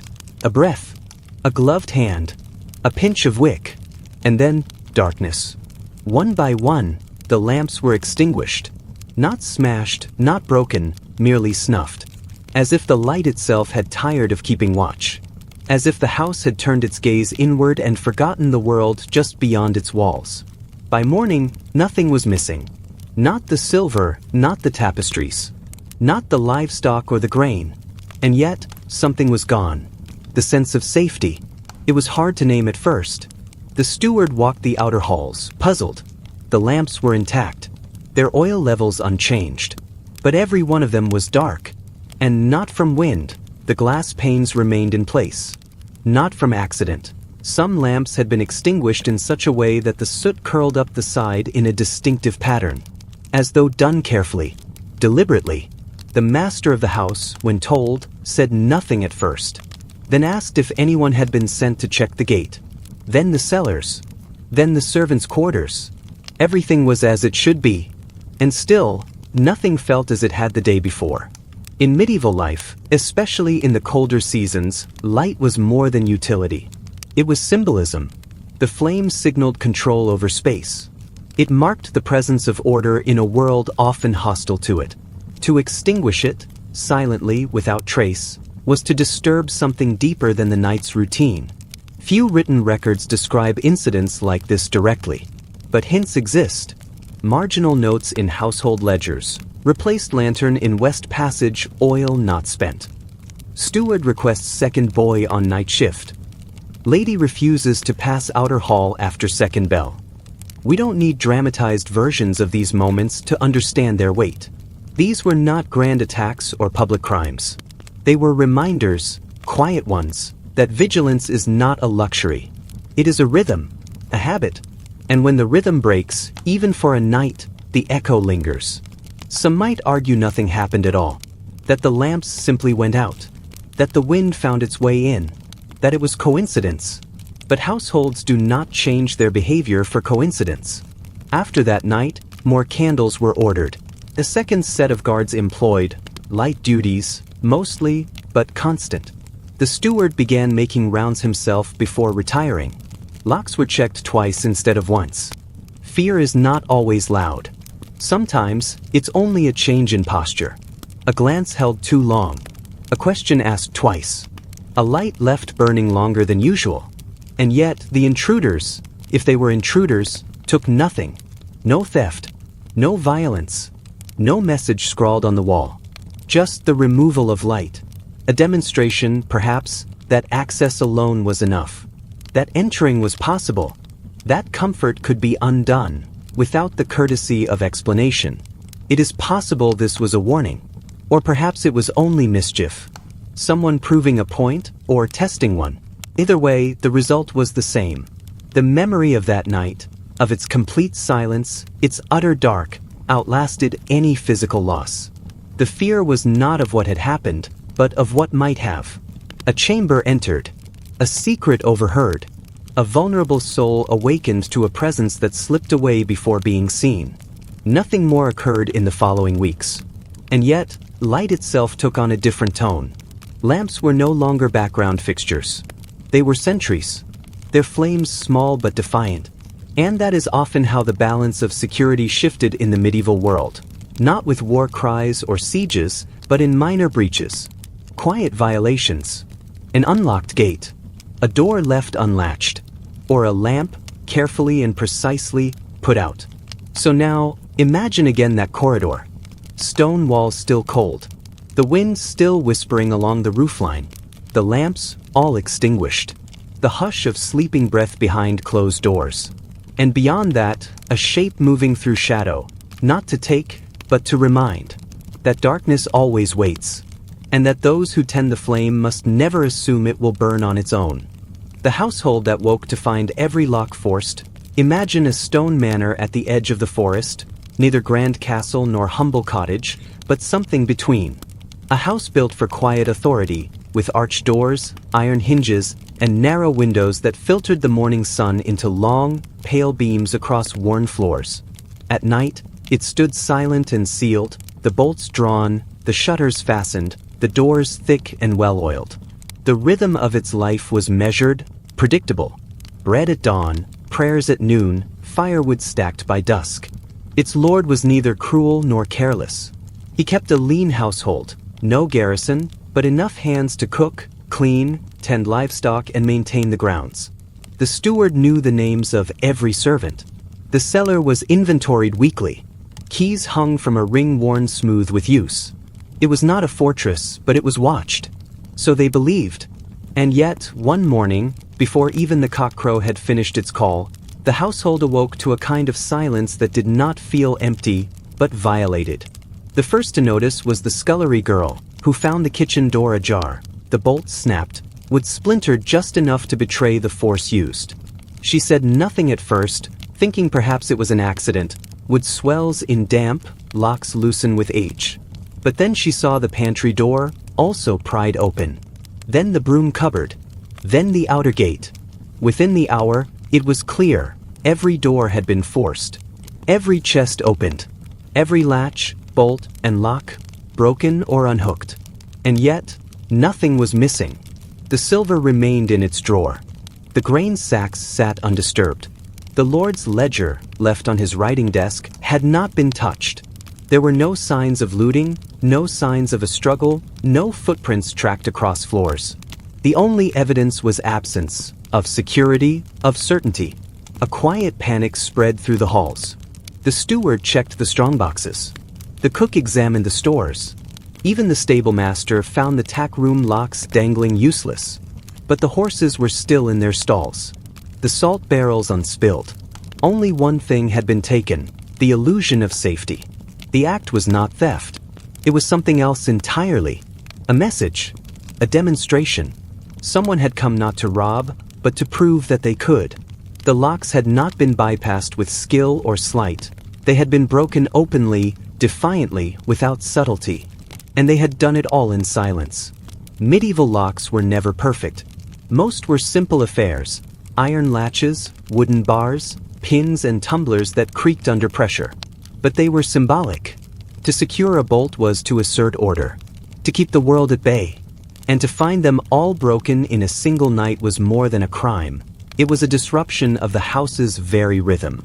The household gathered in the main hall. The servants stood in rows, heads bowed, waiting for rebuke. The Lord, seated in his carved chair beneath the family crest, said little. He looked at each face, searching for guilt, for answers. But none came. No one had seen a thing. No dog had barked. No cry had been raised. It was not the loss of possessions that haunted them. It was the implication that someone had moved through their world as if it were their own. That the walls meant nothing. That sleep had made them vulnerable, and that vulnerability had been exposed, not exploited, just revealed. There are moments in history when messages are sent without parchment or voice. A fire lit in a field. A banner hung on a rival's gate. Or, in this case, a lock broken not for entry, but for awareness. Who did it? No one ever knew. Bandits didn't leave rooms untouched. Spies took what they needed.